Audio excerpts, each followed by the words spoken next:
참 고맙다. 네가 죽을 병에 걸려줘서. 이제 회사도 돈도 다 내 거야. 니년 돈은 내가 아주 잘 쓰고 살 테니까 걱정 말고 잘 가. 그 말을 남편 입에서 직접 듣기까지 저는 남편과 10년을 살았습니다. 1,000억 매출을 올린 회사의 대표이사, 지분 68%를 쥔 창업회장.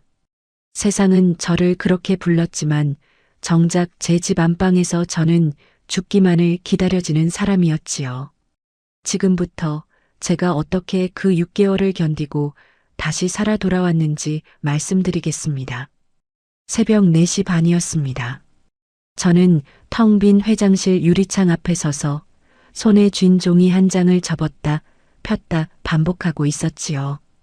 큰 병원 소견서. 거기엔 딱 6글자가 박혀 있었습니다. 시한부 6개월. 재검을 하고 사흘 만에 받은 통보였습니다. 이상하지요. 저는 숫자로 먹고 사는 사람입니다. 견적서 한 장, 계약서 한 줄만 봐도 어디가 부풀려졌는지 손끝으로 짚어내는 사람이에요. 그런데 그날만은 그 6글자가 자꾸 눈앞에서 흩어졌습니다. 같은 문장을 몇 번을 읽었는지 모릅니다. 읽어도 종이 위 글자가 물에 번진 잉크처럼 뭉개졌지요. 울지는 않았습니다. 저는 울음이 해픈 사람이 아니에요. 다만 소견서를 쥔 손끝이 저도 모르게 미세하게 떨렸고 늘 냉철하다는 소리를 듣던 제가 그날만은 창밖 어둠을 오래도록 바라봤습니다. 도시의 불빛이 하나둘 꺼지고 새벽이 오기 전 가장 어두운 그 시간에 저는 숨을 골랐습니다. 크게, 천천히. 마치 그렇게 하면 종이에 박힌 글자가 지워지기라도 할 것처럼요. 책상 위엔 오래된 액자 하나가 놓여 있습니다. 유리 안쪽에 빛바랜 종이 2장이 나란히 끼워져 있지요. 하나는 20년 전 반지하 사무실에서 제가 손으로 직접 쓴 첫 회계장부, 다른 하나는 첫 사업자 등록증입니다. 저는 그 종이를 오래 쓸어봤습니다. 잉크가 번진 자리, 볼펜을 꾹 눌러 쓴 자국. 그 안에 제 20살이, 아니 제 인생 전부가 들어있었으니까요. 20살. 저는 그 나이를 좋게 기억하지 않습니다.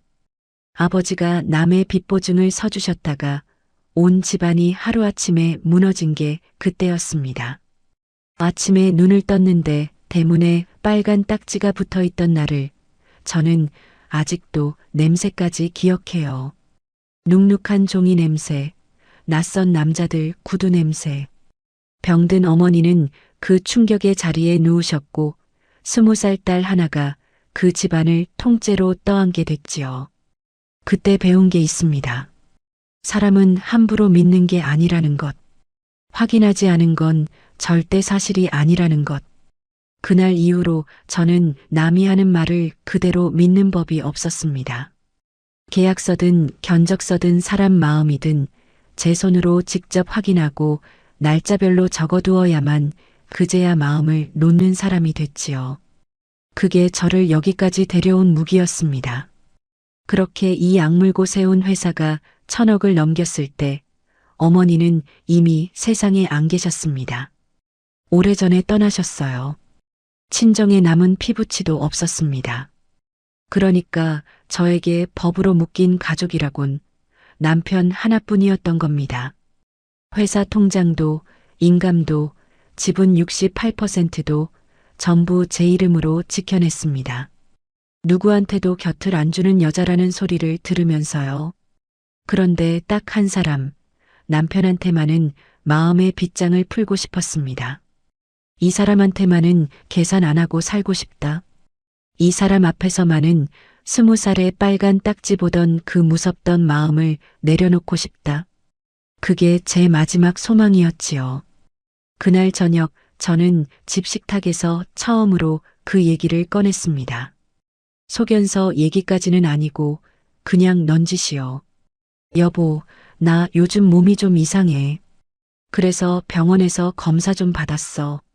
남편의 젓가락이 허공에서 딱 멈췄습니다. 아주 잠깐이었어요. 0.5초나 됐을까? 그런데 저는 그걸 봤습니다. 숫자 부풀린 견적서 짚어내던 그 눈이 남편의 멈춘 젓가락을 짚어냈지요. 그리고 그 사람 시선이 제 얼굴을 훑고 제 손가락을 빠르게 훑쳤습니다. 걱정하는 눈빛이 아니었어요. 뭐랄까, 값을 매기는 눈빛이었습니다. 물건 앞에 서서 이걸 사면 얼마가 남을까 계산하는 그런 눈. 하지만 저는 그때 그 느낌을 애써 지웠습니다. 내가 예민해진 거겠지. 시한부 소리를 들었으니 세상이 다 삐딱하게 보이는 거겠지. 남편은 곧 다정한 얼굴을 되찾았습니다. 많이 안 좋은 거야? 어느 병원 갔어? 내가 아는 원장 있는데 더 큰 병원으로 알아봐 줄게. 병명은 뭐래? 진료 기록은 있어? 보험 처리하려면 그런 서류부터 챙겨야 해. 병명, 진료 기록, 보험 서류. 지금 와서 생각하면 참 이상하지요. 아내가 아프다는데 어디가 어떻게 아픈지 묻기 전에 서류부터 챙기는 남편이 세상에 어디 있습니까? 그런데 그날 저는 그마저도 꼼꼼한 사람이라 그렇겠지 하고 넘겼습니다. 사람이 믿고 싶은 걸 믿을 땐 눈앞에 보이는 것도 안 보이는 법이더군요. 그날 밤이었습니다. 저는 잠이 오지 않아 물을 마시러 나왔다가 서재 문틈으로 새어나오는 남편의 목소리를 들었습니다. 문은 살짝 열려 있었고 남편은 불도 안 켠 채 낮은 목소리로 누군가와 통화하고 있었지요. 지분은 어차피 정리해야지. 상속 준비도 미리 해두는 게 낫지 않겠어. 지분, 정리, 상속 준비. 저는 문 앞에서 걸음을 멈췄습니다. 심장이 한 박자 어긋나게 뛰었지요. 그런데 그 순간 저는 또 저 자신을 다독였습니다. 피곤해서 잘못 들은 거야. 회사 일 얘기겠지. 상속이라는 게 꼭 나쁜 뜻만 있는 건 아니잖아. 세금 문제라는 것도 있으니까. 저는 물도 안 마시고 그대로 방으로 돌아왔습니다. 그리고 이불을 뒤집어 썼지요. 안 들은 걸로 하자. 그렇게 마음먹었습니다. 그런데 세상은 제가 눈 감으려 할 때 꼭 한 번 더 확인을 시켜주더군요. 다음 날 아침이었습니다. 초인종이 울렸습니다.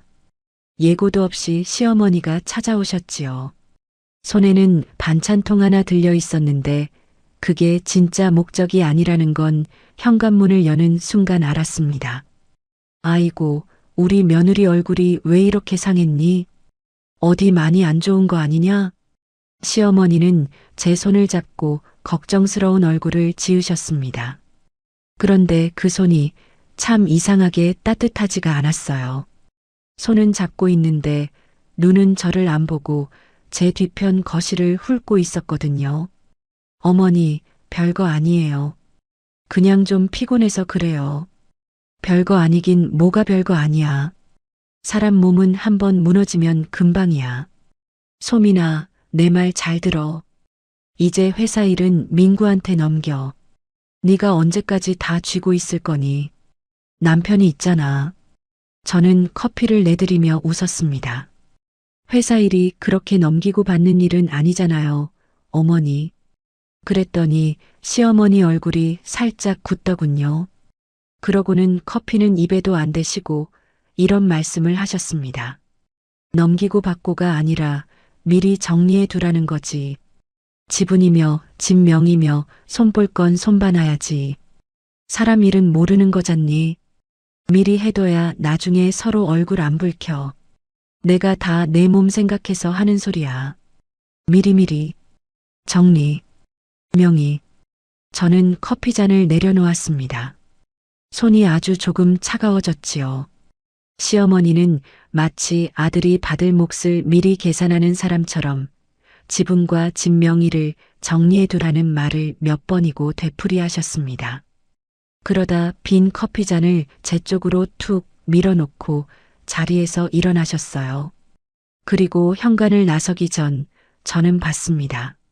시어머니의 눈이 우리 집 거실을 천천히 훑는 거리요. 벽에 걸린 그림 한 점, 안방 문 안쪽 금고가 놓인 자리, 서류장이 놓인 방향까지 마치 이삿짐 견적을 내는 사람처럼 눈으로 하나하나 짚어가셨습니다. 걱정하러 온 사람의 눈이 아니었어요. 값을 매기러 온 사람의 눈이었지요. 문이 닫히고 저는 한참을 현관 앞에 서 있었습니다.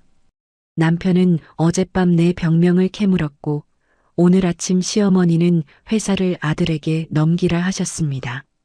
두 사람은 서로 말을 맞춘 적도 없을 텐데 그 말이 묘하게 한 방향을 가리키고 있었지요. 제가 죽은 뒤, 제가 없는 세상, 제 지분과 제 집과 제 통장이 남는 그 자리, 가슴 한켠에 처음으로 서늘한 금이 갔습니다. 유리에 실금이 가득 아주 가늘게요. 그 금은 한 번 생기면 절대 다시 붙지 않는 종류의 것이었습니다. 저는 그날 평소보다 30분 일찍 집을 나섰습니다.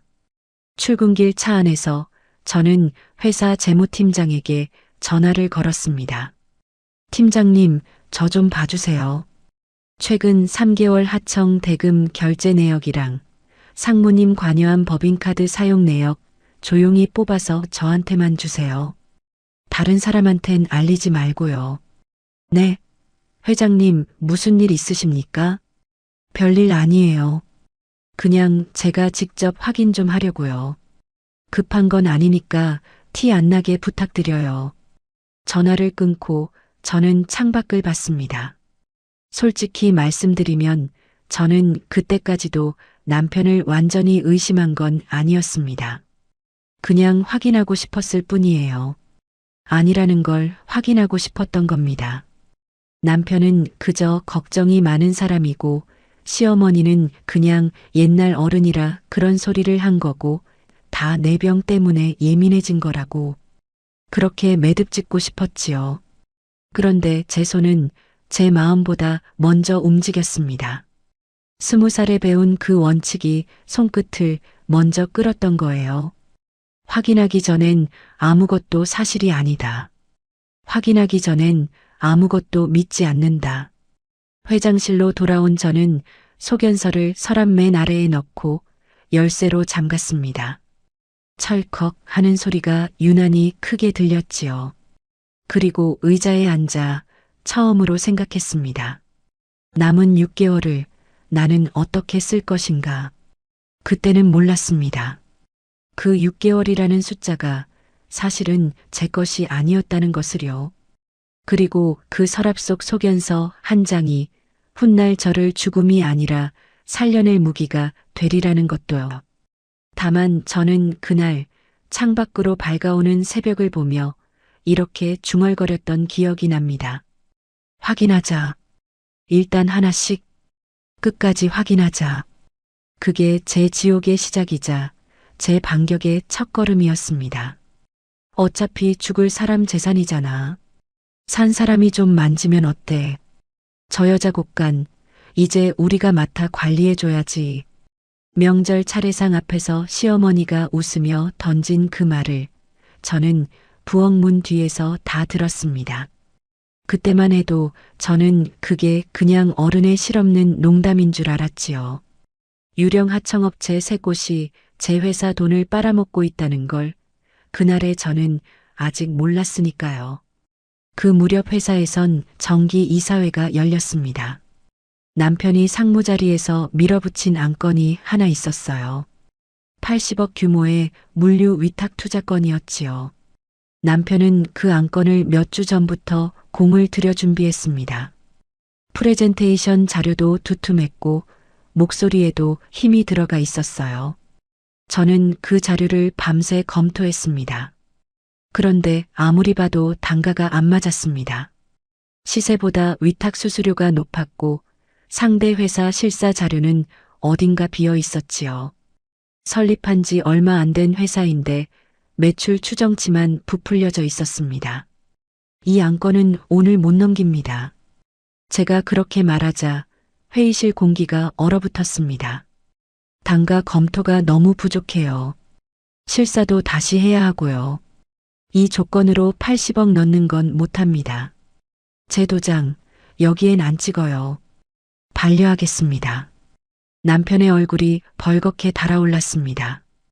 다른 임원들 앞이라 대놓고 뭐라 하진 못했지만 서류를 챙기는 손이 부들부들 떨리는 게 보였지요. 회의가 끝나고 회의실을 나서는 남편의 굳은 옆얼굴을 저는 미안함 반 안쓰러움 반으로 바라봤습니다. 남편이 야심차게 준비한 건을 아내가 사람들 앞에서 자른 셈이니까요. 집에 가면 좀 다독여줘야겠다. 그런 생각까지 했습니다. 바보였지요. 그때 제가 반려한 그 투자처가 바로 남편이 뒤에서 실질적으로 움직이던 물류회사였다는 거리요.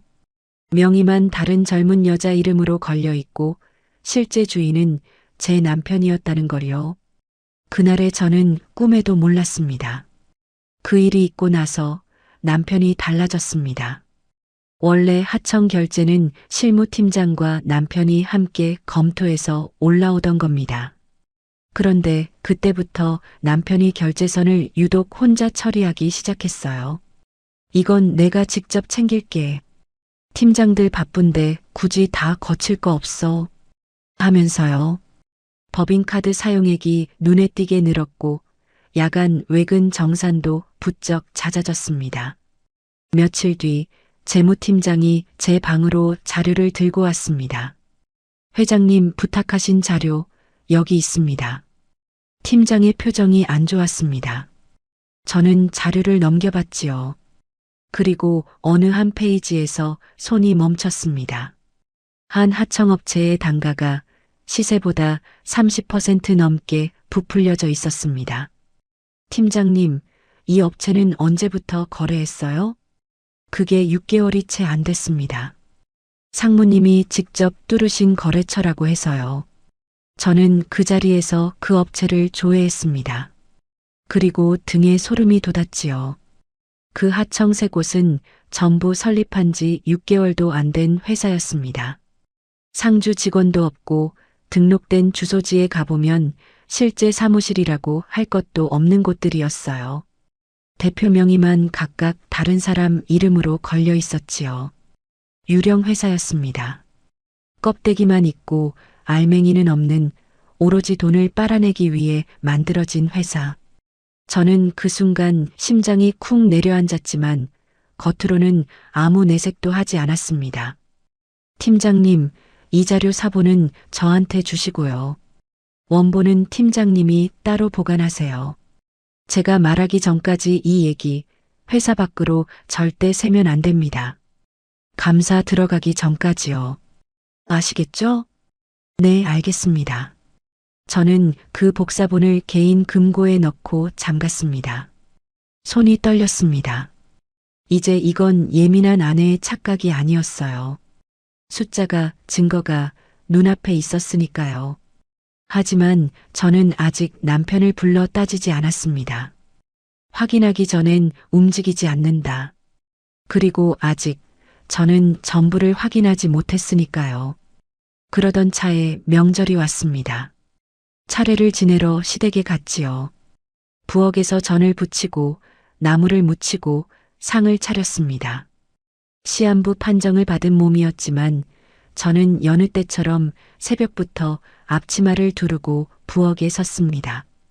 시댁 어른들 앞에서 며느리 노릇을 안 할 수는 없었으니까요. 차례상을 물리고 온 가족이 둘러앉아 밥을 먹는데 시어머니가 갑자기 웃으며 이런 말씀을 꺼냈습니다. 우리 며느리가 대단하긴 하지.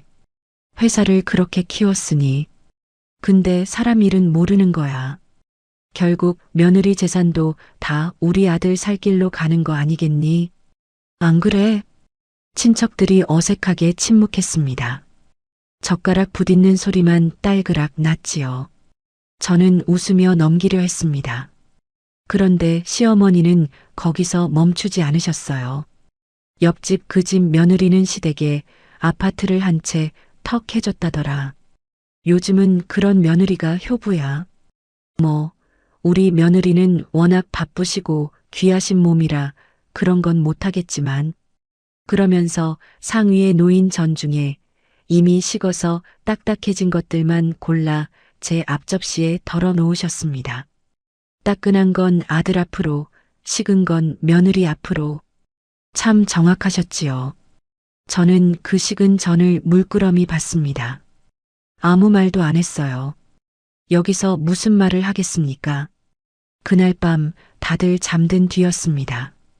저는 부엌에 혼자 서서 상에 남은 식은 전을 하나 집어 먹었습니다. 기름이 굳어 입안에서 겉돌더군요. 씹는데 이상하게 목이 메었습니다. 결혼하고 10년을 저는 이 집안에 얼마나 많은 걸 쏟았던가.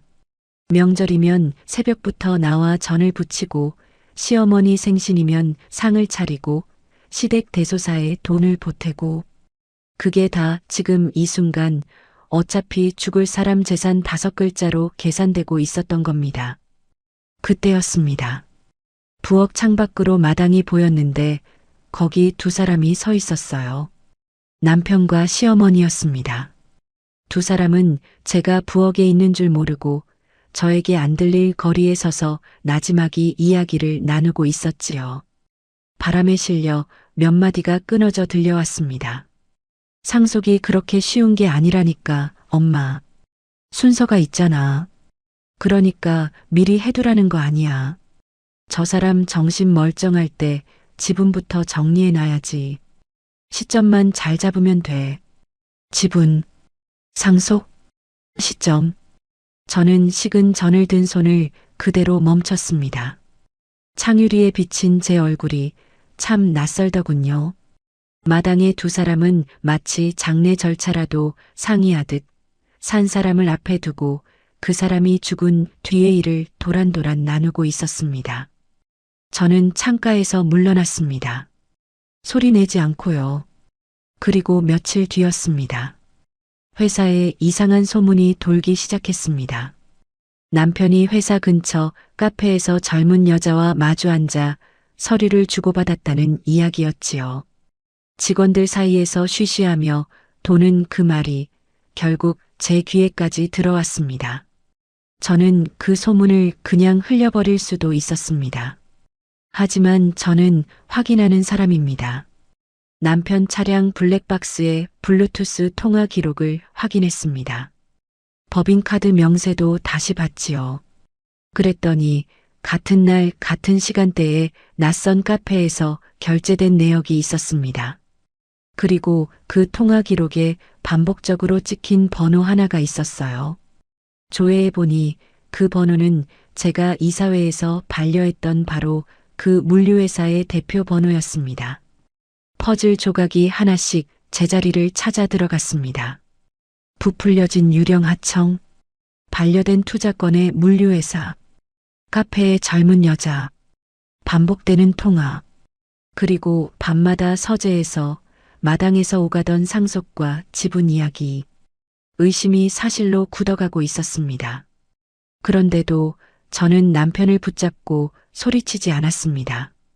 왜였느냐고요? 저에게 남은 시간이 6개월뿐이라고 믿고 있었기 때문입니다. 그 6개월을 배신당한 아내로 울고불고 싸우다 다 써버리고 싶지 않았어요. 그 시간을 남편의 멱살을 잡는 데 쓰면 남는 건 눈물뿐이지요. 하지만 그 시간을 증거를 모으는 데 쓰면 남는 건 무기가 됩니다. 저는 폭발하는 대신 자료를 만들기로 했습니다. 날짜별로, 항목별로 하나하나 조용히 정리해 나갔습니다. 통화 기록, 카드 명세, 하청 단가표, 등기부등본. 눈에 띄지 않게, 티나지 않게. 20살의 빨간 딱지를 보며 배운 그대로요. 울어봤자 딱지는 안 떨어진다. 서류를 챙겨야 딱지가 떨어진다. 그렇게 며칠을 버티던 어느 밤이었습니다. 저는 자료를 정리하다 책상 앞에서 갑자기 눈앞이 캄캄해졌습니다. 옆구리가 칼로 도려내듯 아팠고 온몸에 식은땀이 흘렀지요. 과로였는지 아니면 정말 병 때문이었는지 그대로 바닥에 쓰러졌습니다. 밀어두고 밀어두던 시한부라는 현실이 그날 밤 마침내 제 병실 문을 열고 들이닥친 겁니다. 정신을 잃기 직전 제 손은 책상 위 자료 위에 놓여 있었습니다. 저는 흐릿해지는 정신 속에서도 생각했지요. 이 자료만은 지켜야 한다. 그게 그날 밤 제 마지막 생각이었습니다. 팀장이랑 뭘 그렇게 주고받았대? 감사? 다 지웠는데 뭘. 이 여자 손가락 하나면 잠금도 풀리는데 뭐가 걱정이야. 제 손가락을 몰래 끌어다 휴대폰 잠금을 풀면서 남편이 혼잣말처럼 흘린 소리였습니다. 저는 진통제 기운에 반쯤 잠든 채 그걸 다 들었지요. 그날 저는 처음으로 제 죽음을 기다리는 사람의 얼굴을 코앞에서 봤습니다. 지금부터 그 병실 이야기를 하겠습니다. 쓰러진 저는 입원을 했습니다. 1인 병실이었어요.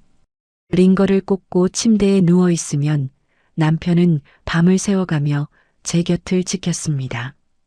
이마에 땀을 닦아주고 물수건을 갈아주고 간호사에게 상냥하게 인사하고 누가 봐도 헌신적인 남편이었지요.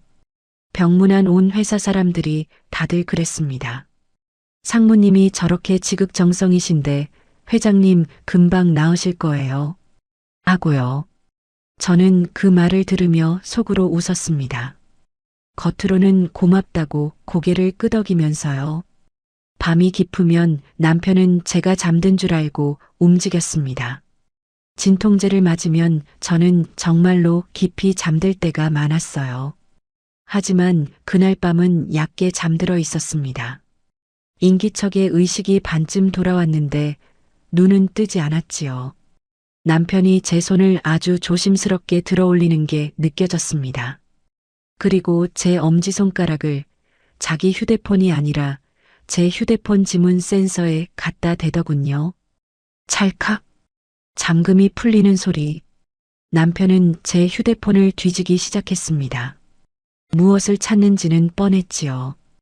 회사 감사가 어디까지 진행됐는지, 재무팀장과 제가 무슨 얘기를 나눴는지. 그러다 남편의 손이 멈추는 게 느껴졌습니다. 숨소리가 달라졌어요. 재무팀장과 제가 주고받은 대화를 발견한 겁니다. 저는 실눈을 살짝 떴습니다. 병실 어둠 속에서 휴대폰 불빛에 비친 남편의 얼굴이 하얗게 굳어 있었습니다. 그런데 잠시 후 그 얼굴이 다시 풀어졌습니다. 무슨 생각을 했는지 저는 압니다. 이 여자는 어차피 6개월짜리다. 최근 안색을 보니 그마저도 못 채울지 모른다. 감사가 뭐 대수냐. 죽으면 다 끝나는 건데.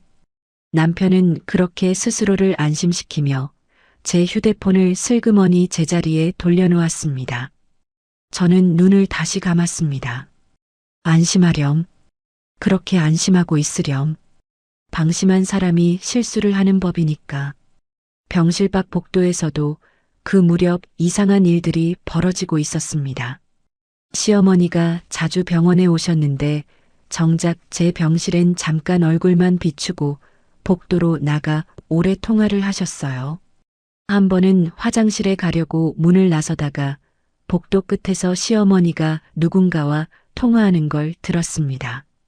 그러니까 내가 직접 받는 건 안 된다는 거지요? 우리 아들이 상속받은 다음에 그럼 그 몫에서 내가 이해해.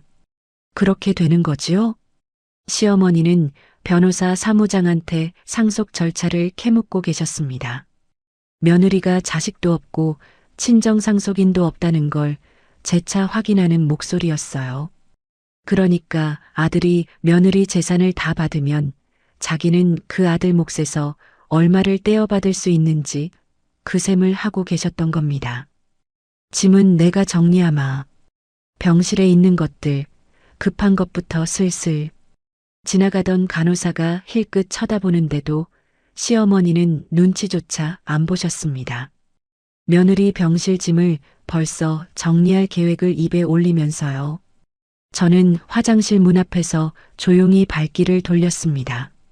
다리에 힘이 좀 풀렸지만 벽을 짚고 버텼지요. 병원 로비 커피숍에도 그 무렵 한 사람이 자주 와 있었습니다. 젊은 여자였어요. 나중에 알게 됐지만 그 여자가 바로 물류회사 명예대표로 앉아있던 사람이었습니다. 초조하게 커피만 들이켜면서 손에 뭔가를 자꾸 만지작거리고 있었지요. 그게 낡은 통장 하나와 새법인 도장이었다는 것도, 남편의 연락을 기다리던 참이었다는 것도 다 한참 뒤에야 짜맞춘 그림입니다. 저는 그때 그 여자를 몰랐어요. 그저 로비를 지나다 몇 번 스친 얼굴이었지요. 그런 밤들이 이어지던 어느 날이었습니다. 저는 반쯤 잠든 채로 남편의 수상한 움직임을 느끼다가 문득 정신이 번쩍 들어 휴대폰을 확인했습니다. 재무팀장에게서 온 문자가 있었어요. 회장님, 큰일 났습니다. 감사 자료가 서버에서 사라졌습니다. 누가 지웠는지 확인 중입니다. 저는 침대에 누운 채로 그 문자를 몇 번이나 다시 읽었습니다. 다행히 제가 개인 금고에 숨겨둔 원본은 무사했습니다. 하지만 회사 서버에 있던 사본이 통째로 삭제된 겁니다. 감사를 못하게 막으려는 손길이 이미 회사 안까지 뻗어 있었던 거지요. 그 순간 등골이 서늘해졌습니다. 이 시한부가 누군가에게는 그토록 기다려온 기회였구나. 내가 죽어가는 이 병실이 누군가에게는 잔칫날을 새는 달력이었구나. 바로 그날이었습니다. 옆에 잠깐 다른 침대가 들어왔어요. 재검을 받으러 온 환자였는데 침대 발치에 걸린 이름표를 보고 저는 잠시 멍해졌습니다. 정소민. 제 이름과 똑같았습니다. 같은 병원, 같은 날, 같은 이름의 환자. 참 묘한 우연이다 싶었지요. 나이도 저와 얼추 비슷해 보였습니다. 그때 간호사 둘이 와서 두 사람의 검사 일정을 재차 확인하는 작은 소동이 있었어요. 정소민님 검체가 이쪽인가요? 저쪽인가요? 동명이인이라 헷갈리기 쉬우니까 다시 확인해요. 검체 이동 시간도 맞춰보고. 그때는 그냥 지나쳤습니다. 병원에서 흔히 있는 확인 절차련이 했지요. 그 작은 혼선이 훗날 제 인생 전체를 뒤집을 씨앗이 될 줄은 그때의 저는 상상도 못했습니다. 그날 오후 제 오랜 조력자인 김 변호사님이 병문안을 오셨습니다. 김 변호사님은 제가 반지하 사무실에서 시작하던 시절부터 저를 지켜본 유일한 사람입니다. 회사 고문 변호사이기 이전에 제 진짜 아군이지요. 저는 병실 문을 닫고 침대 옆으로 그분을 가까이 오시게 한 뒤 낮은 목소리로 말했습니다. 변호사님, 남편이 제 휴대폰을 몰래 열어봤어요. 감사 상황을 확인했고요. 서버 자료도 누가 지웠습니다. 김 변호사님의 표정이 굳었습니다. 그러나 그분은 놀라 소리치는 사람이 아닙니다. 잠시 침묵하시더니 조용히 물으셨어요. 회장님, 확실합니까? 심증입니까? 정황입니까? 손가락으로 잠금을 푸는 걸 제가 느꼈어요. 정황이 아니라 제 몸으로 겪은 겁니다. 김 변호사님은 고개를 끄덕이셨습니다. 그리고 가방에서 작고 낡은 휴대폰 하나를 꺼내셨어요. 구형 녹음 전용 폰이었습니다. 이건 통화도 안 되고 인터넷도 안 됩니다. 오직 녹음만 되는 기계예요. 녹음 파일은 실시간으로 제 사무실 서버로 자동 전송되게 해뒀습니다.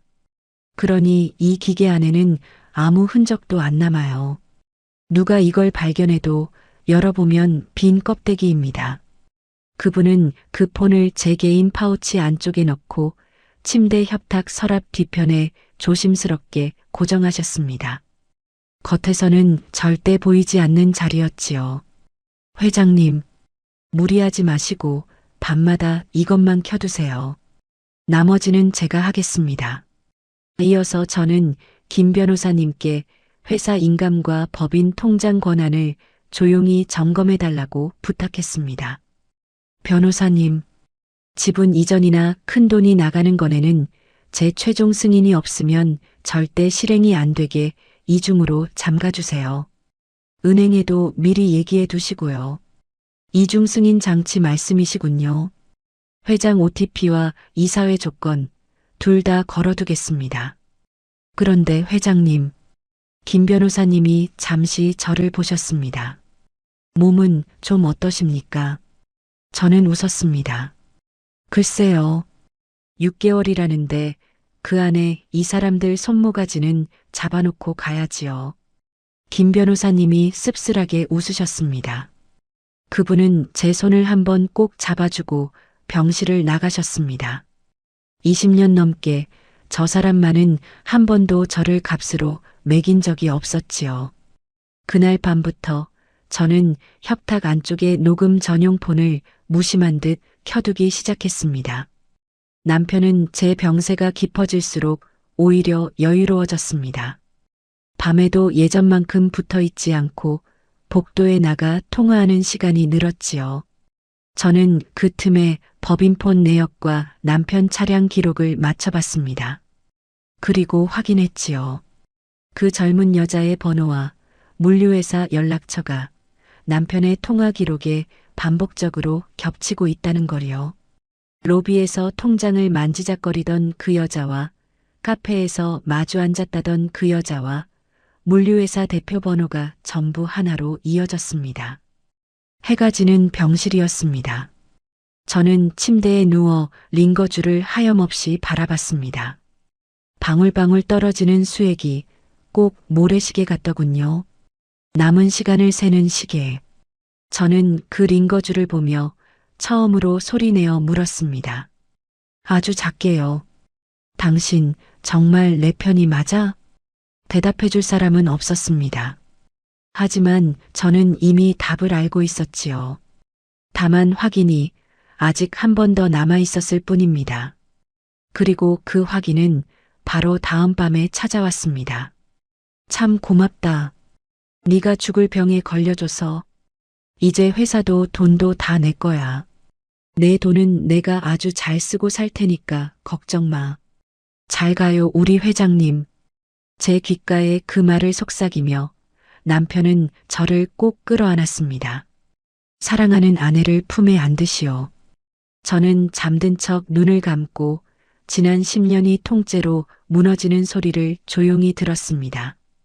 그리고 바로 그때 협탁위 병원 전화가 울렸습니다. 지금부터 그 밤 이야기를 하겠습니다. 밤 11시였습니다. 남편은 병원 주차장에서 시어머니와 한참 통화를 하고 병실로 들어왔습니다. 문틈으로 새어 들어온 그 통화의 끝자락을 저는 들었어요. 알았어, 엄마. 서류는 챙겨놔. 이제 시간 문제라니까. 그런 말이었지요. 병실에 들어온 남편에게선 술 냄새가 났습니다. 주차장에서 혼자 한 잔 걸친 모양이었어요. 상속 서류와 지분 이전을 재촉받은 사람 특유의 초조함이 걸음걸이에서 묻어났습니다. 남편은 침대로 다가와 제 숨소리부터 확인했습니다. 얼굴 가까이 귀를 대고요. 저는 진통제를 맞은 뒤라 정말로 깊이 잠든 것처럼 보였을 겁니다. 호흡을 일부러 느리고 고르게 했으니까요. 한동안 제 숨소리를 살피던 남편이 이윽고 낮게 웃었습니다.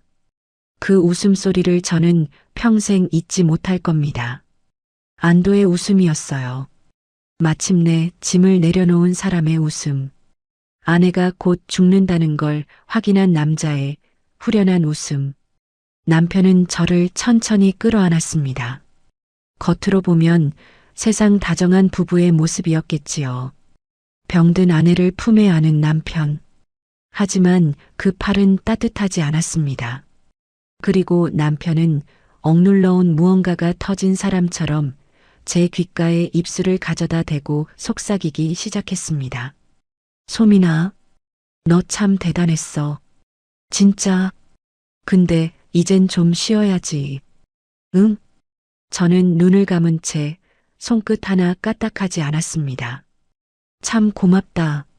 네가 죽을 병에 걸려줘서 이제 회사도 돈도 다 내 거야.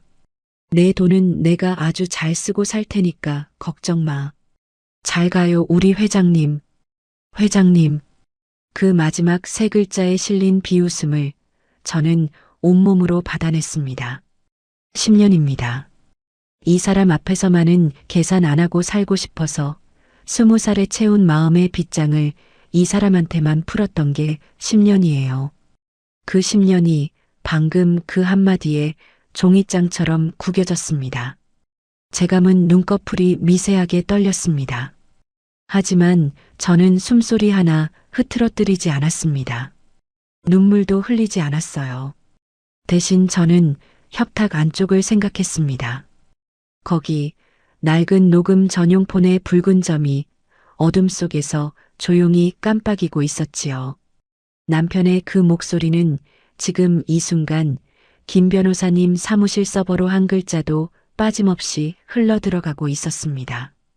당신 방금 스스로 무덤을 팠어. 저는 속으로 그렇게 중얼거렸습니다. 남편은 저를 눕히고 몸을 일으켰습니다. 그리고 휴대폰을 꺼내 문자를 보내기 시작했어요. 어둠 속에서 화면 불빛이 남편 얼굴을 비췄지요. 저는 실눈으로 남편의 손가락이 바쁘게 움직이는 걸 봤습니다. 나중에 확인한 그 문자는 그 젊은 여자에게 보낸 것이었습니다. 물류회사 계좌로 30억을 옮기겠다는 암시가 담긴 내용이었지요. 곧 정리한다. 계좌 비워둬. 도장 준비해. 그런 문자였습니다. 문자를 다 보낸 남편은 병실 밖 복도로 나갔습니다. 문이 살짝 열린 틈으로 나지막한 통화 소리가 들렸어요. 엄마, 됐어. 서류 챙겼지? 지분 이전 동의서, 초안이랑 상속 관련 서류. 다 가방에 넣어놔. 이제 진짜 얼마 안 남았어. 복도에서는 시어머니가 사전 지분 이전 동의서, 초안과 상속 서류 봉투를 가방에 챙겨 넣고 있었습니다. 그리고 저 아래 로비에서는 남편의 문자를 받은 그 젊은 여자가 자리에서 일어서고 있었지요. 세 사람이 제 죽음이라는 한 점을 향해 톱니처럼 맞물려 돌아가고 있었습니다. 남편이 병실로 돌아와 겉옷을 챙겼습니다. 집에 다녀오려는 모양이었어요. 나가기 전 남편은 병실 문 앞에서 복도의 시어머니에게 눈짓을 보냈습니다. 다 됐다는, 이제 시간 문제라는 눈짓이었지요. 두 사람은 복도에서 짧게 미소를 주고받았습니다. 문이 닫혔습니다. 홀로 남은 저는 어둠 속에서 눈을 떴습니다. 천장을 오래 바라봤습니다. 이상하게 눈물은 나오지 않았어요. 20살의 빨간 딱지를 봤을 때처럼 제 안에서 무언가가 차갑게 식어가는 게 느껴졌습니다. 저는 울음 대신 계산을 시작했습니다. 지분 68%는 제 이름으로 잠겨 있다. 인감도 통장 권한도 이중 승인 장치를 걸어뒀다. 하청단과 원본은 금고에 있다. 그리고 방금 그 목소리는 녹음됐다. 산 사람 앞에서 장례를 준비한 대가를 나는 반드시 받아내겠다. 저는 그렇게 마음먹었습니다. 바로 그때였습니다. 협탁 위에 놓인 병원 내선 전화가 요란하게 울렸습니다. 이 밤중에 무슨 전화인가 싶어 저는 수화기를 들었습니다. 다급한 남자 목소리가 흘러나왔어요. 야간 당직이었습니다. 정소민 님이시죠? 밤늦게 죄송합니다. 급히 확인드릴 일이 있어서요. 네. 말씀하세요. 환자분, 놀라지 마시고 들어주세요. 검체 라벨과 전산 접수 번호가 뒤바뀐 정황이 확인됐습니다. 지금 즉시 본인 확인이 필요합니다. 저는 수화기를 쥔 손을 멈췄습니다. 라벨이 바뀌었다고요? 네. 같은 날 재검하신 동명이인 환자분이 계셨는데 그분과 환자분의 조직 검체가 전산 오류와 일정 혼선으로 뒤바뀌었을 가능성이 확인됐습니다. 담당 교수님과 환자 안전 담당 부서에서 내일 아침 정밀 재판독을 다시 진행할 예정입니다. 정확한 결과가 나오기 전까지는 확정된 건 아무것도 없다고 봐주시고요. 그 순간 저는 낮에 그 장면이 번쩍 떠올랐습니다. 옆 침대에 잠깐 들어왔던 또 다른 정소민. 간호사들이 동명이인이라 헷갈린다며 검체를 재차 확인하던 그 작은 소동. 검체 이동 시간을 맞춰보던 그 목소리. 바뀐 겁니다. 검체가 그 6글자 시한부 6개월은 어쩌면 제 것이 아니었던 겁니다. 옆 침대 환자의 결과가 제 이름표를 달고 저에게 온 것일 수도 있다는 얘기였지요. 저는 수화기를 쥔 채 한동안 아무 말도 못했습니다. 방금 제 귓가를 파고든 남편의 속삭임과 아직 확정되지 않은 제 삶이 어둠 속에서 나란히 놓였습니다. 참 얄궂은 밤이었지요. 남편이 제 장례를 다 치르고 나간 바로 그날 밤에 저는 어쩌면 안 죽을지도 모른다는 전화를 받은 겁니다. 한참 만에 저는 입을 열었습니다. 놀랄 만큼 차분한 목소리였어요. 선생님, 정밀 재검 정식으로 요청드립니다. 공식 정정 절차도요. 그리고 부탁이 하나 있습니다. 말씀하세요. 결과가 확정될 때까지 이 일을 제 가족이나 회사에는 절대 알리지 말아주세요. 남편에게도요. 아무에게도요. 저 혼자만 알고 있겠습니다. 가능하겠습니까? 당직인은 잠시 머뭇거리다 대답했습니다. 환자분 본인 요청이시니 개인정보는 본인 동의 없이 나가지 않습니다. 알겠습니다. 재판독 결과가 나오면 환자분께 먼저 알려드리겠습니다. 고맙습니다. 저는 수화기를 조용히 내려놓았습니다. 그리고 어둠 속에서 저는 처음으로 웃었습니다. 눈물이 아니라 웃음이었어요. 그것도 아주 서늘한 웃음이었지요. 방금 녹음된 남편의 목소리와 아직 끝나지 않았을지도 모르는 제 삶. 이 두 가지가 제 손안에 함께 들어온 겁니다. 죽는 줄 알고 다 내려놓았던 여자가 어쩌면 살지도 모른다는 걸 안 순간 세상이 달라 보였습니다. 당신들은 내가 죽은 줄 알고 잔치상을 차렸지. 저는 천장을 보며 생각했습니다. 그런데 그 잔치상에 앉을 사람은 내가 아니라 당신들이 될 거야.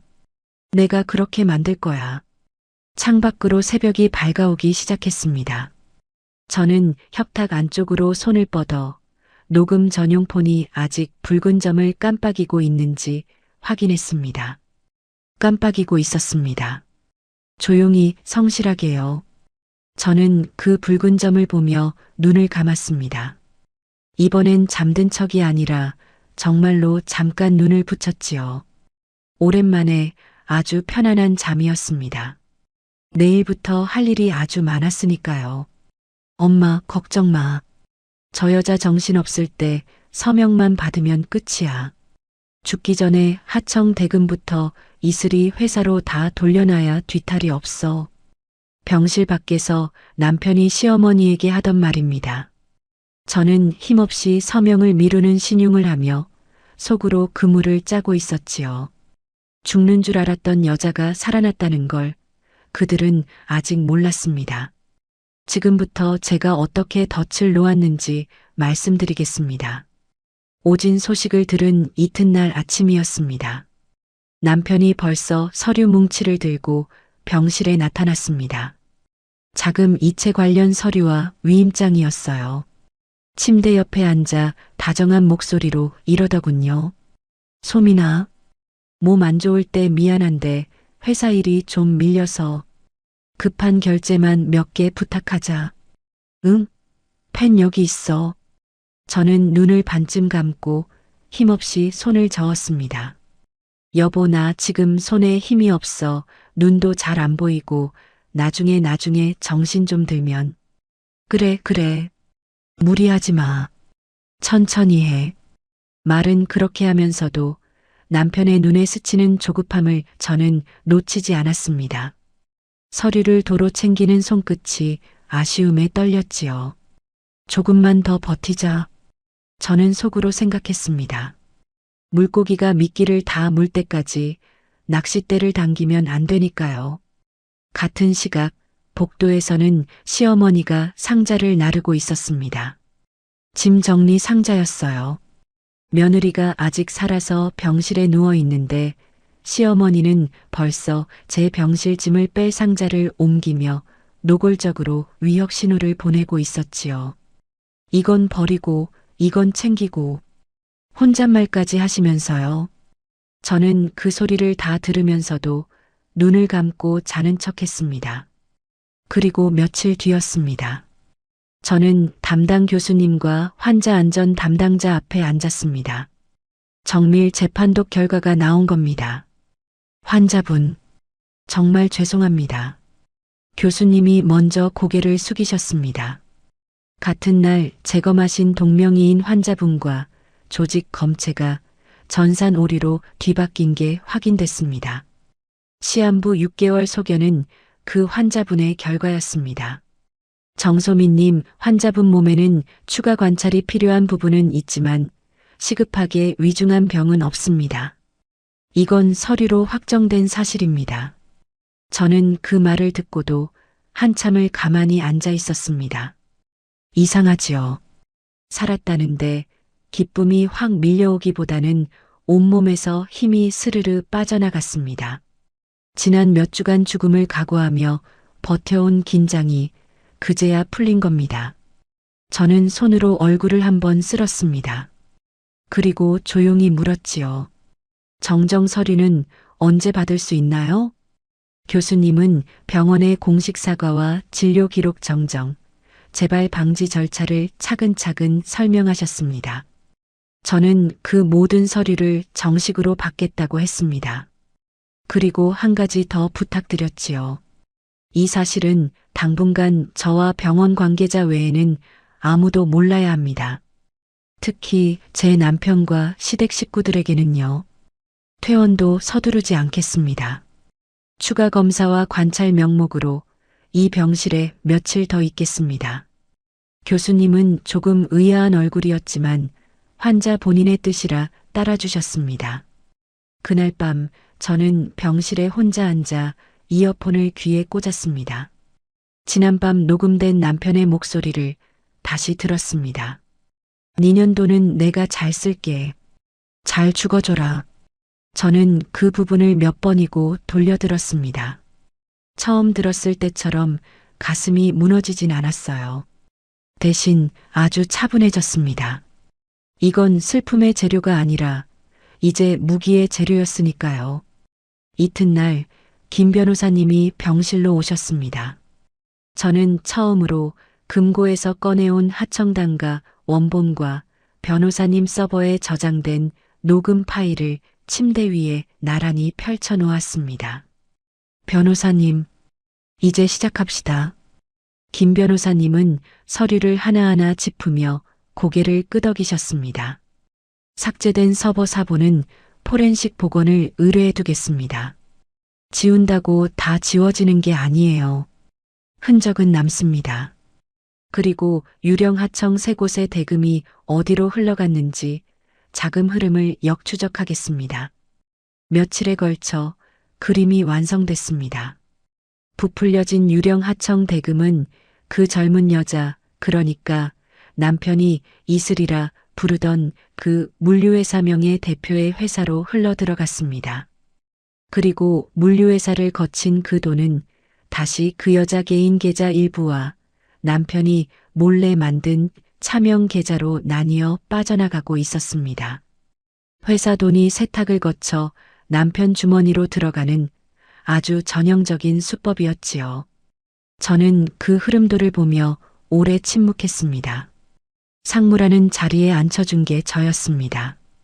그 자리를 이렇게 쓸 줄은 몰랐지요. 하지만 저는 서두르지 않았습니다. 가장 먼저 한 일은 방어였습니다. 제 지분 68%, 회사 인감, 법인 통장 권한. 이 3가지부터 완벽하게 잠갔습니다. 지분 이전이나 큰돈 집행은 회장 최종 OTP와 이사회 승인 조건이 둘 다 충족돼야만 실행되도록 이중 승인 장치를 걸어뒀지요. 제가 도장을 찍어줘도 그 두 가지가 없으면 돈은 한 푼도 안 나가게요.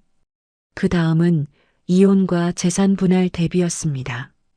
변호사님, 이 회사 제가 20살에 반지하에서 혼자 세운 겁니다. 남편은 결혼하고 한참 뒤에 상무로 들어온 거고요. 지분도 인감도 다 제 이름이에요. 혼인 전에 이미 형성한 재산이라는 것도 정리해 두시고요. 특유재산 입증 자료 말씀이시군요. 창업 경위, 초기 자본 출처, 지분 형성 과정 다 정리하겠습니다. 반대로 남편분은 실제 기여가 얼마나 됐는지, 오히려 횡령으로 회사에 끼친 손해가 얼마인지도요. 이혼 소송에서 이건 결정적입니다. 그렇게 서류가 차곡차곡 쌓여가던 어느 날 시어머니가 병문안을 오셨습니다. 시어머니는 침대 옆에 앉아 제 손을 잡고 이러시더군요.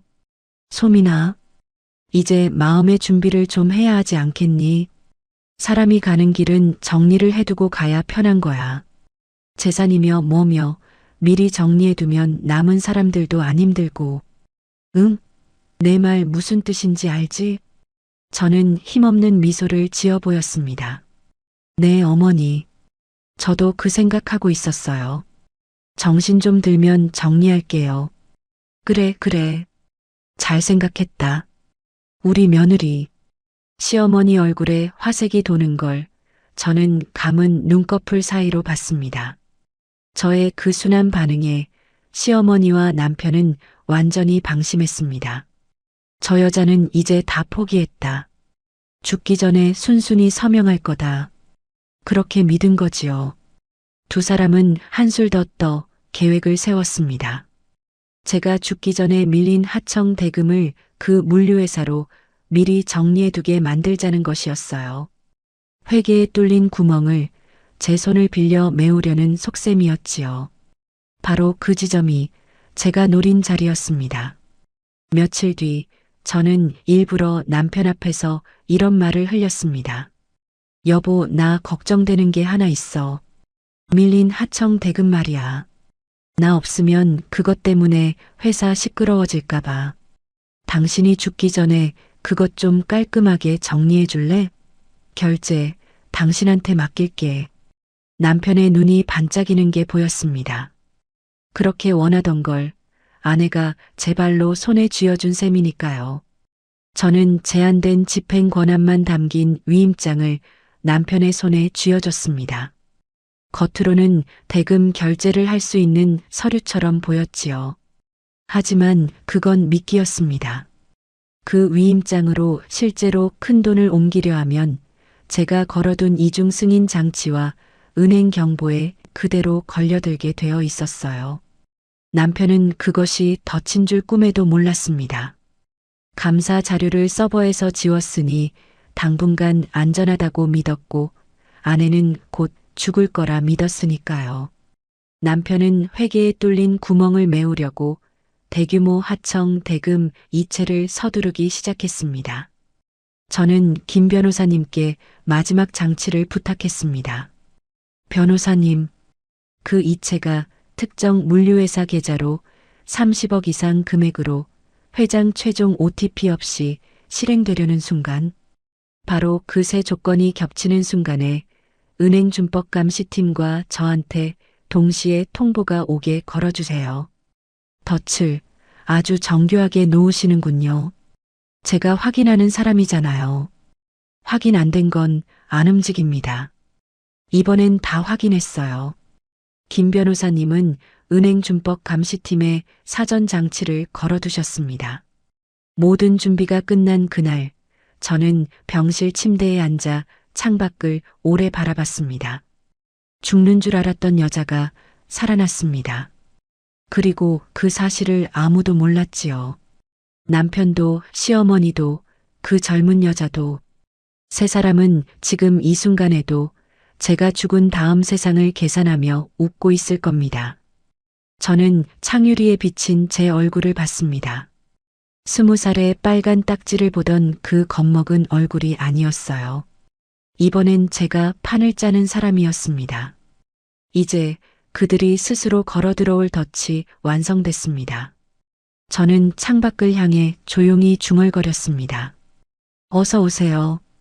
다들 기다리고 있을게요. 이슬아, 30억만 마지막으로 돌리면 돼. 저 여자 죽으면 다 무마된다니까.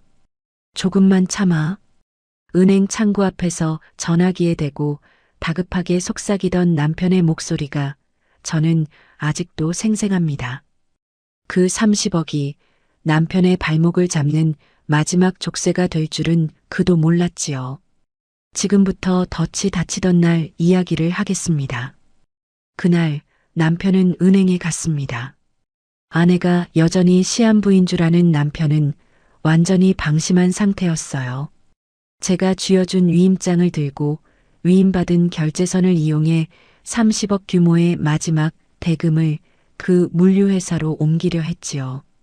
회계에 뚫린 마지막 구멍을 메우고 증거를 그 여자 회사 안에 완전히 묻어버리려는 속셈이었습니다.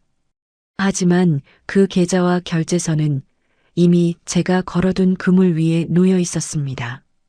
회장 최종 OTP, 이사회 승인 조건, 특정 계좌 사전 경보, 은행 이상거래 보고 장치, 네 겹의 그물이었지요. 남편이 이체 버튼을 누르는 순간 그 네 가지가 동시에 작동했습니다.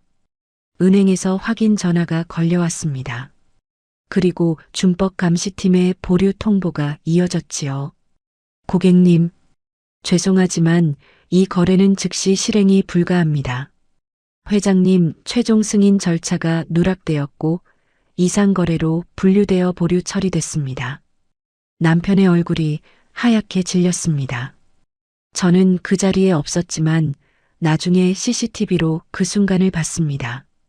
남편은 창구 앞에서 몇 번이나 다시 시도했지만 번번이 막혔고 결국 창구 밖으로 나가 벽에 기대선 채 어딘가로 급히 전화를 돌렸어요. 상대는 그 젊은 여자였습니다. 같은 시각 회사에서는 다른 판이 돌아가고 있었습니다. 김 변호사님이 감사팀을 이끌고 복원된 서버 사본을 확보한 겁니다. 지웠다고 안심했던 그 자료들이 포렌식으로 되살아났지요. 유령 하청 세 곳의 계약서, 시세보다 부풀려진 단가표, 그 돈이 어디로 흘러갔는지 보여주는 자금 흐름도까지 전부 손에 들어왔습니다. 퍼즐이 완성됐습니다. 이제 빈칸은 하나도 없었어요. 한편 그 젊은 여자 쪽에서도 균열이 생기고 있었습니다. 나중에 조사 과정에서 알게 된 이야기입니다. 그 여자는 처음엔 자기가 그저 합법적인 하청 물류회사의 명예 대표인 줄로만 알았다고 했어요. 남편이 합법적인 대금 처리다. 이름만 빌려주면 된다고 했으니까요.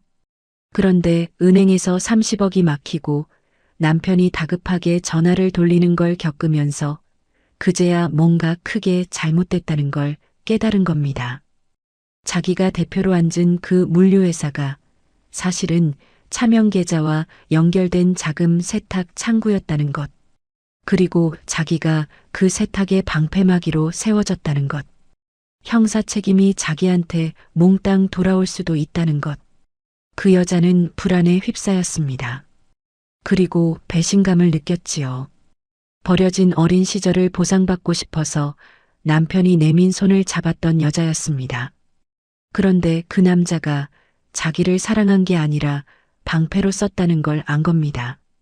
그 여자는 그날부터 남편에게서 받은 문자, 계좌로 돈을 넣으라던 지시 내용, 이체, 내역, 법인 도장을 넘겨봤던 기록까지 몰래 하나하나 갈무리하기 시작했습니다. 균열은 안에서부터 벌어지는 법이지요. 한편 시어머니는 상속만 기다리다가 뒤늦게 감사 소식을 전해 들었습니다.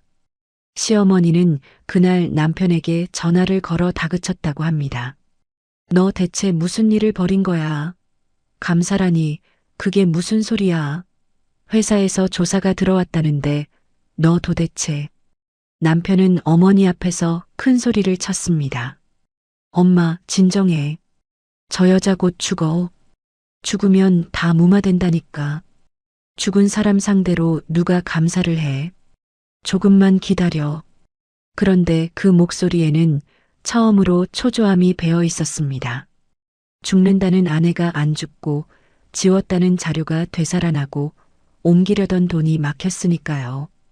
큰 소리를 치면 칠수록 그 목소리는 오히려 흔들리고 있었습니다.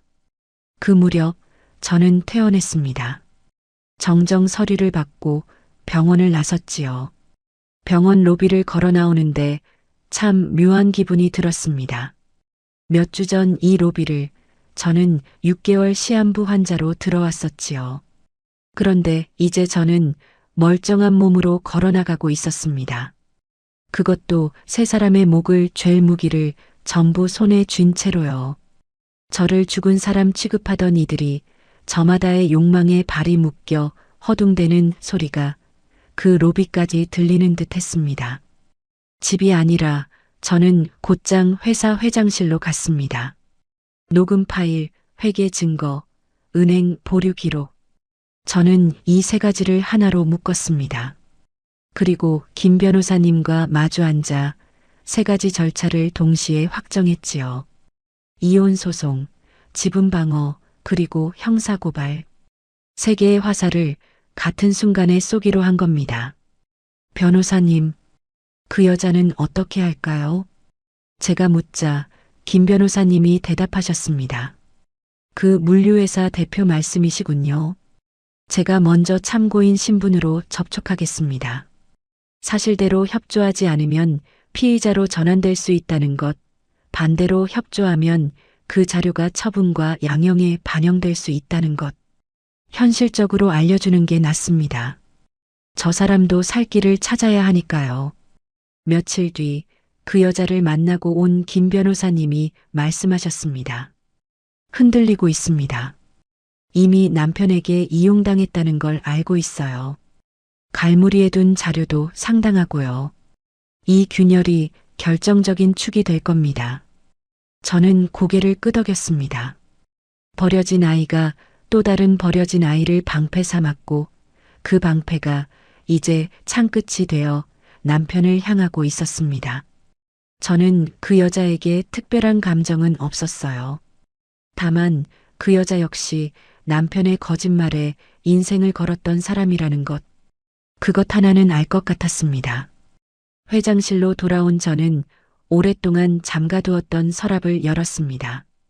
거기 시한부 6개월이 적힌 그 소견서가 그대로 들어 있었지요. 저는 그 종이를 다시 꺼내봤습니다. 새벽 4시 반에 접었다 폈다 반복하던 그 종이, 손끝을 떨게 하던 그 6글자. 그런데 이제 그 종이는 저에게 다른 의미였습니다. 이 종이가 없었다면 저는 남편의 진짜 얼굴을 영영 못 봤을 겁니다. 이 종이가 없었다면 병실에서 그 속삭임도, 서버의 삭제도, 30억의 이체도 아무것도 몰랐겠지요. 죽음을 알리러 왔던 종이 한 장이 저를 죽음이 아니라 살려낸 겁니다. 저는 소견서를 손끝으로 쓸며 창밖을 봤습니다. 해가 지고 있었습니다. 붉은 노을이 유리창을 물들였지요. 저는 그 노을을 오래 바라봤습니다. 그리고 소견서를 다시 서랍에 넣었습니다. 이번엔 잠그지 않았어요.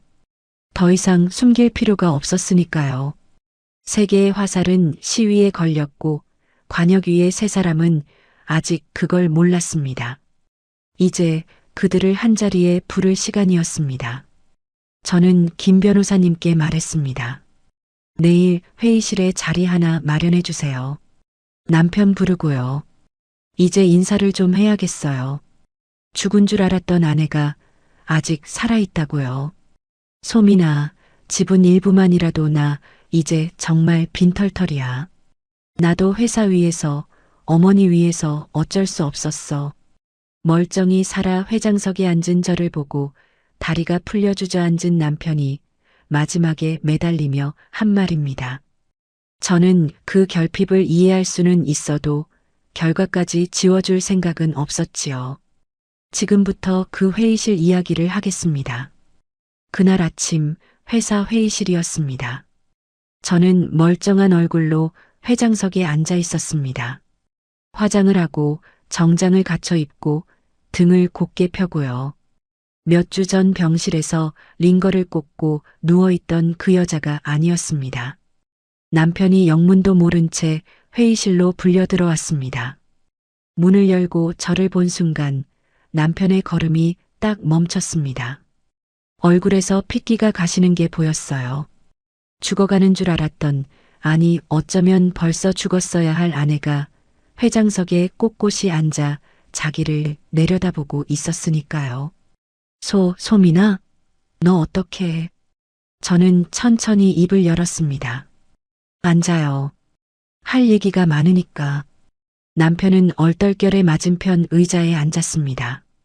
저는 서류 봉투 하나를 그 앞으로 밀었습니다. 먼저 이것부터 봐요. 오진이었어요. 검체가 바뀌었더라고. 시한부 6개월은 내게 아니었어. 병원 정정 서류예요. 나 안 죽어. 남편이 서류를 집어들었습니다. 손이 부들부들 떨리더군요. 정밀 재판독 결과, 병원의 공식 정정 문서, 재발 방지 절차 안내서. 남편은 그걸 읽고 또 읽었습니다. 믿기지 않는다는 얼굴로요. 이게 무슨... 아직 안 끝났어요. 저는 협탁 안쪽에서 몇 주간 붉은 점을 깜빡이던 그 녹음 파일을 회의실 스피커로 재생했습니다.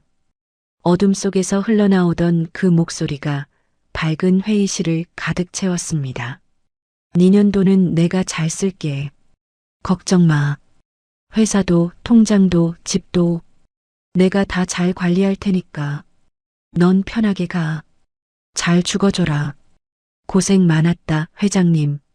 그리고 이어서 어머니에게 돌아갈 목과 그 여자에게 넘길 배분 액수를 상의하던 목소리까지 흘러나왔습니다. 남편은 의자에서 반쯤 일어서다가 다리가 풀려 그대로 주저앉았습니다. 얼굴이 새하얗게 굳었지요. 자기 목소리가 자기 입으로 뱉은 그 말이 회의실 벽을 타고 되돌아오는 걸 들으면서요. 이건 내가 술김에 소민아. 이건 아니야, 이건. 아직 더 있어요. 저는 서류를 차례로 그 앞에 내려놓았습니다. 부풀려진 하청 단가표, 포렌식으로 복원된 서버 사본, 그 물류회사로 흘러들어간 자금 흐름 보고서, 그리고 은행의 30억 이체 보류 기록. 종이가 한 장씩 책상 위에 놓일 때마다 남편의 어깨가 한 뼘씩 무너졌습니다. 바로 그때 회의실 문이 열리고 시어머니가 들어왔습니다. 시어머니는 손에 봉투를 쥐고 있었어요. 사전 지분 이전 동의서 초안과 상속 관련 서류가 든 봉투였습니다. 아들이 부른 줄 알고 그 봉투를 챙겨온 겁니다. 그런데 회장석에 멀쩡히 앉은 저를 보고 시어머니는 그 자리에 얼어붙었습니다. 소민이 너. 시어머니는 말을 잃었습니다. 손에 든 봉투가 무색해진 순간이었지요. 저는 시어머니를 향해 조용히 말했습니다. 어머니, 그 봉투 제가 살아있는 한 그냥 종이 조각이에요. 그런데 그게 다가 아니에요. 그 봉투가 이제는 지분 이전을 압박하고 재산 정리를 함께 모의했다는 정황 자료가 될 수도 있어요. 아드님이랑 주고받은 연락들이랑 같이요. 시어머니의 손에서 봉투가 스르르 떨어졌습니다. 종이 몇 장이 바닥에 흩어졌지요. 이어서 김 변호사님이 그 젊은 여자의 진술 내용을 정리해 왔습니다. 그 여자는 조사에서 자기가 보관해둔 문자와 계좌 지시, 이체 내역을 전부 제출했다고 했습니다. 그리고 남편이 자기를 합법적인 거래의 명예대표라고 속인 뒤 자금 세탁의 방패막이로 세웠다고 진술했지요. 남편의 마지막 방패가 창끝이 되어 돌아온 겁니다. 남편은 저에게 매달리기 시작했습니다. 소민아, 내 말 좀 들어봐.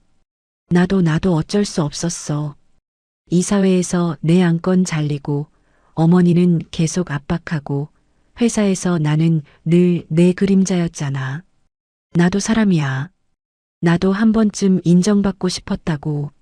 회사 위에서, 어머니 위에서 다 어쩔 수 없이 열등감과 변명이 본물 터지듯 쏟아졌습니다. 저는 그 말을 끝까지 들었습니다. 그리고 조용히 대답했지요. 당신이 늘 조형 같았다는 거, 나 몰랐던 거 아니에요. 이사회에서 안건 자를 때 나도 마음 안 좋았어. 당신 결핍이 어디서 왔는지 이해 못하는 것도 아니에요. 남편의 눈에 잠깐 희망이 스쳤습니다. 저는 그 희망을 잘라냈습니다. 그런데 결핍이 있다고 해서 산 사람 앞에서 장례를 준비해도 되는 건 아니에요. 회사 돈을 빼돌려도 되는 것도 아니고, 내가 당신 마음은 이해해도 당신이 저지른 결과까지 지워줄 수는 없어요. 저는 마지막 서류를 그 앞에 내밀었습니다. 이혼 서류였습니다. 한 방울의 비굴함도 한 방울의 미련도 없이요. 남편은 그 서류를 보고 무너졌습니다. 소민아, 제발. 지분 일부만이라도. 나 이제 정말 빈털털이야. 나갈 데도 없어. 부부로 산 세월이 있잖아. 나 그냥 다 잃게 놔둘 거야? 저는 그 애원을 담담히 받아냈습니다. 이 회사, 내가 20살에 반지하에서 혼자 세운 거예요. 인감도 통장도 지분도 결혼 전부터 다 내 이름이었고, 당신은 상무로 들어와서 회사에 기여한 것보다 횡령으로 낸 손해가 더 커요. 그러니까 경영권 지분은 단 1%도 못 넘겨요. 한 주도요. 남편은 고개를 떨궜습니다. 더는 빠져나갈 길이 없다는 걸 그도 안 겁니다. 회계 자료와 녹음 앞에서 변명은 더 이상 힘을 잃었으니까요. 횡령과 배임 증거는 그대로 수사기관에 넘겨졌습니다. 남편은 주범 피의자로 조사를 받게 됐고, 그 젊은 여자는 협조 참고인에서 피의자로 전환될 가능성을 아는 핵심 진술자가 됐지요. 시어머니는 마지막까지 아들을 감싸려 했습니다. 우리 아들이 뭘 잘못했다고 다 저 며느리가 몰아세운 거지. 소민이 너 사람이 그러는 거 아니다. 그러다 시어머니는 바닥에 떨어진 그 봉투를 봤습니다. 지분 이전 초안과 아들과 주고받은 재산 정리 연락. 그 종이들이 이제는 자기를 향한 정황 자료가 될 수도 있다는 걸 뒤늦게 깨달은 겁니다. 시어머니는 봉투를 주우려던 손을 그대로 떨어뜨렸습니다. 얼굴에서 핏기가 가셨지요. 평생 며느리 재산으로 자기 한을 메우려던 사람이 그 봉투 하나에 발목이 잡힌 순간이었습니다. 저는 세 사람을 향해 마지막으로 선을 그었습니다. 세 분 다 각자의 자리에서 책임지세요. 저는 이제 여기에 더는 감정 안 쓸 거예요. 저는 자리에서 일어나 회의실을 걸어 나왔습니다. 등 뒤로 애원과 원망이 뒤섞인 세 사람의 몸부림이 들렸습니다. 하지만 저는 뒤돌아보지 않았어요. 그 소리는 걸음을 옮길수록 점점 멀어졌습니다. 복도 끝에서 김 변호사님이 저를 기다리고 계셨습니다. 그분은 저에게 서류 세 부를 건넸습니다. 이혼 접수증, 형사 고발장 사본, 경영권 방어 가처분 서류. 저는 그 세 장을 받아들었습니다. 그리고 처음으로 아주 길게 숨을 내쉬었습니다. 가슴 한켠에 처음 실금이 갔던 그날부터 저는 계속 숨을 참고 살았던 것 같아요. 병명을 캐묻던 저녁부터, 마당의 속삭임부터, 병실의 그 밤부터, 그 참았던 숨을 그제야 다 뱉어낸 겁니다. 변호사님, 고맙습니다. 20년 넘게 진짜. 김 변호사님이 웃으셨습니다. 이제 시작이에요, 회장님. 이 회사 다시 회장님 겁니다. 저는 고개를 끄덕였습니다. 복도 창밖으로 맑은 하늘이 보였습니다. 죽음을 각오했던 여자가 다시 살아서 자기 두 발로 그 복도를 걸어나가고 있었습니다. 이제 진짜 제 인생을 살 차례였습니다. 어차피 죽을 사람 재산인데 산 사람이 좀 만지면 어때서. 명절 상 앞에서 시어머니가 웃으며 하던 그 말을 저는 6개월이 지난 지금도 또렷이 기억합니다. 그런데 이제 그 말은 저를 아프게 하지 못합니다. 어차피 살아난 사람의 재산은 그 사람이 알아서 아주 잘 쓰고 있으니까요. 지금부터 제가 다시 살아낸 이야기를 하겠습니다. 6개월 뒤였습니다. 새벽 4시 반, 저는 다시 회장실 유리창 앞에 서 있었습니다. 그날처럼요. 도시의 불빛이 하나둘 꺼지고 새벽이 오기 전 가장 어두운 그 시간에요. 그런데 이번엔 제 손에 들린 게 소견서가 아니었습니다. 신규 사업 계획서였어요. 표지에 큼직하게 여성창업지원사업부 신설이라고 적혀 있었지요. 저는 그 종이를 접었다 폈다 하지 않았습니다. 손끝도 떨리지 않았어요. 그저 첫 장을 넘기며 조용히 웃었습니다. 책상 위 낡은 회계장부 액자 옆에는 물건 하나가 새로 놓여 있었습니다. 병실에서 매일 밤 붉은 점을 깜빡이던 그 구형 녹음 전용 폰이었어요. 저는 그걸 버리지 않았습니다. 서랍 깊이 넣어두지도 않았지요. 액자 옆에 잘 보이는 자리에 두었습니다. 저를 살려낸 물건이었으니까요. 20년 전 반지하에서 손으로 쓴 첫 장부와 저를 죽음에서 건져낸 그 낡은 폰이 나란히 제 하루의 시작을 지켜봤습니다. 그동안 많은 일이 정리됐습니다. 빼돌려질 뻔한 30억은 은행 보류와 가압류 절차를 거쳐 전액 회수됐습니다. 유령 하청으로 빠져나갔던 대금도 상당 부분 환수됐지요. 회사는 제 지분 68%와 경영권 방어로 흔들림 없이 정상 궤도를 되찾았습니다. 오히려 이 사건을 겪으며 감사 시스템과 내부 통제가 몰라보게 단단해졌어요. 남편은 횡령과 배임 혐의로 구속 기소됐습니다. 1심에서 실형을 선고받고 법정에서 그대로 구속됐지요. 그렇게 원하던 주인공 자리에서 가장 멀어진 자리로 걸어 들어간 겁니다. 늘 제 그림자라며 열등감에 시달렸다던 사람이 이제는 아무도 자기를 봐주지 않는 곳으로 갔습니다. 그 젊은 여자는 피의자로 전환됐습니다. 다만 자기가 갈무리해 둔 자료를 순순히 제출하고 사실대로 자백한 게 참작됐어요. 처분과 형이 상당히 경감됐다고 들었습니다. 남편과의 관계는 그날로 완전히 끝났지요. 버려진 아이가 또 다른 상처를 붙잡으려다 결국 혼자 남은 셈이었습니다. 저는 그 여자를 미워하지 않기로 했습니다. 미워하기엔 저에게 더 중요한 일들이 많았으니까요. 시어머니는 연락이 끊겼습니다. 아들의 몰락 앞에서 평생의 한이 결국 자기 자신을 삼켰다는 걸 뒤늦게 깨달았다고 합니다. 며느리 재산으로 자기 가난을 메우려던 그 마음이 아들도 자기도 다 무너뜨린 거지요. 시어머니는 저에게 연락할 낯조차 잃었습니다. 저는 굳이 먼저 연락하지 않았어요. 원망도 미련도 이제 없었으니까요. 이혼은 제게 유리한 방향으로 마무리됐습니다. 제가 혼인 전에 세운 창업 지분과 특유 재산, 남편의 횡령 손해, 회사 기여 부족이 모두 인정됐지요. 남편은 경영권 지분을 단 한 주도 얻지 못한 채 빈손으로 돌아섰습니다. 니년도는 내가 잘 쓸게 하던 그 사람은 결국 제 돈을 단 한 푼도 만지지 못했습니다. 그 모든 게 정리되고 저는 새 사업부를 발표했습니다. 발표장에는 회사 직원들과 기자들, 그리고 여러 젊은 창업자들이 모였습니다. 저는 단상에 서서 처음으로 제 이야기를 사람들 앞에 꺼냈습니다. 저는 20살에 아버지의 빚보증으로 온 집안이 무너지는 걸 봤습니다. 병든 어머니를 떠안고 반지하 사무실에서 좌판 같은 책상 하나로 시작했지요. 그때 저에게 손을 내밀어 준 사람은 거의 없었습니다.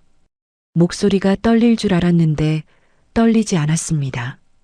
그래서 저는 그때의 저 같은 사람에게 손을 내미는 일을 하려고 합니다.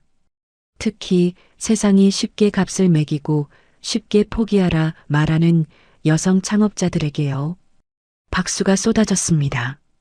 저는 그 박수 속에서 반지하 시절의 저를 잠깐 떠올렸습니다. 발표가 끝나고 저는 젊은 직원들을 회장실로 불렀습니다.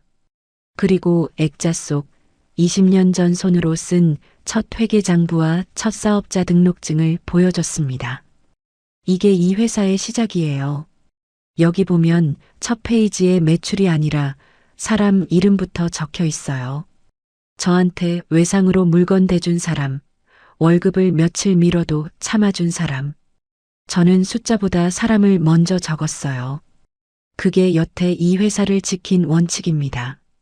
젊은 직원 하나가 물었습니다.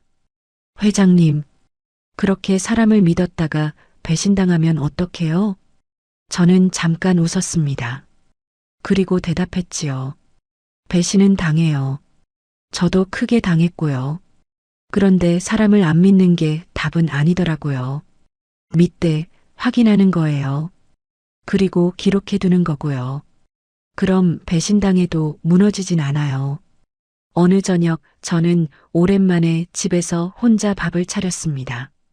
명절 밤 부엌에 혼자 서서 식은 전을 씹던 그 밤이 떠올랐어요. 기름이 굳어 입안에서 겉돌던 그 서러운 밥. 하지만 그날 저녁은 달랐습니다. 따뜻한 밥을 짓고 국을 끓이고 좋아하는 반찬을 정성껏 차렸지요. 남을 위해서가 아니라 오직 저 자신을 위해서요. 김이 모락모락 오르는 밥을 한술 떠먹는데 이상하게 눈시울이 뜨거워졌습니다. 이제 누구의 인정도 필요 없다는 사실이 시한부에서 벗어난 것만큼이나 가벼운 해방으로 다가왔습니다. 남편에게 사랑받으려, 시댁의 효부로 인정받으려, 그렇게 평생 애쓰던 마음의 짐을 그제야 내려놓은 겁니다. 그 무렵 병원과 관련해서도 매듭을 지었습니다. 오진 사고를 냈던 병원은 환자안전위원회 조사를 거쳐 재발 방지 시스템을 새로 도입했습니다. 그리고 저는 병원 사회사업팀을 통해 그 동명이인 환자분 측의 동의를 받은 뒤 조용히 치료비를 후원하기 시작했습니다. 참 묘한 인연이지요. 그분의 검체가 제 것과 바뀌지 않았다면 저는 남편의 진짜 얼굴을 못 봤을 겁니다. 그 오진 하나가 저를 살렸어요. 그러니 이번엔 제가 그분이 사시는데 조금이라도 힘을 보태고 싶었습니다. 그 후원이 인연이 되어 저는 삶과 죽음의 경계에서 배운 것을 사람을 살리는 일로 되돌리기 시작했습니다. 새벽 4시 반 저는 마지막으로 신규 사업 계획서의 마지막 장을 폈습니다. 거기 서명란이 있었지요. 저는 펜을 들었습니다. 소견서를 접었다 폈다 하며 떨던 그 손으로 이번엔 제 이름이 또렷이 박힌 회사의 새 출발 계획서에 한 획 힘주어 서명했습니다. 정소민. 그 세 글자를 쓰고 나서 저는 창밖을 봤습니다. 새벽이 밝아오고 있었습니다. 저는 마음속으로 20살의 저에게 말을 건넸습니다. 빨간 딱지를 보며 떨던 버림받지 않으려 그렇게 애쓰던 20살의 나에게요. 이제 괜찮아. 정말 괜찮아. 나는 끝까지 내 편이었어.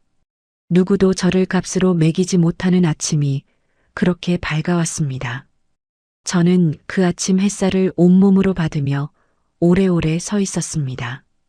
이제는 아무것도 아무도 두렵지 않았습니다. 인생톡톡 시청자 여러분, 혹시 지금 누군가에게 값으로 매겨지고 계신 건 아닌가요? 소민 씨는 죽음을 코앞에 두고서야 자기를 지켜줄 사람은 결국 자기 자신이었다는 걸 깨달았습니다. 사랑받으려 애쓰던 마음을 내려놓자 비로소 진짜 자기 인생이 시작됐지요. 여러분도 부디 남의 눈에 들려고 자신을 깎아내지 마세요. 당신은 그 자체로 충분히 귀한 사람입니다. 이야기를 끝까지 들어주셨다면 잘 들었다고 댓글 하나만 남겨주세요. 구독과 좋아요를 눌러주시는 모든 분들이 행복하시길 기원합니다. 오늘 함께 해주셔서 정말 감사합니다.